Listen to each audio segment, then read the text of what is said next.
Sunt oameni care văd marea în fiecare dimineață în alt oraș al lumii, pentru care pasiunea nu are preț. Ionuț, de exemplu, este din București. A investit aproape 50.000 de euro în velierul său, însă la regata de la Limanu a stat la cârma unei embarcațiuni de împrumut pusă la dispoziție de organizatori. E mișto să vezi toată lumea pe bărci One Design concurând. Îți dai seama cât de valoarea fiecăruia, deci este o competiție foarte interesantă. Pe orice barcă concurezi îți trebuie știință, dedicație, experiență, toate contează enorm, Iar pe lângă aceste calități mai e nevoie de ceva extrem de important ca să ajungi pe podium: sincronizare între membrii echipajului. Nu contează timpul, contează decât ajungi primul sau nu are nicio importanță.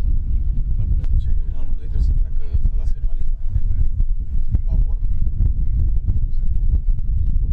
Natura nu ține însă cont nici de ceea ce se întâmplă la bord și nici de sutele de mii de euro pe care împătimiții sportului cu vele le investesc pentru a-și urma visele. Vântul a bătut strașnic la Limanu, astfel că toți membrii echipajului au depus un efort dublu pentru a ajunge cu bine la finish. Echipajul cu numărul 2 se apropie de finish și va suna goarna de final.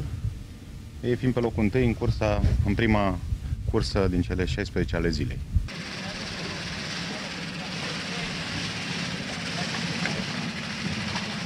Extraordinar a mers azi, extraordinar a mers.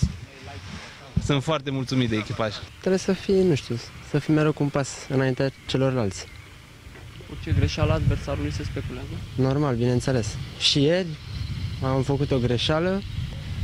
Am sperat să fac adversarul o greșeală, nu s-a întâmplat, dar totuși am câștigat. În ultimii ani, yachtingul a devenit la fel de popular și în rândul doamnelor, care sunt gata oricând să se lupte cu vântul pe mare. Încă de la 13 ani când am mers prima dată pe o barcă cu vele, mi-a plăcut și m-am dorit foarte mult să fac pe mai departe și mă bucur că și în România, încet cu încetul, sportul ăsta ia amploare. Regata care s-a ținut pe lacul Limanu este ultima din acest an. Pasionații sportului cu vele se vor revedea însă la primăvară.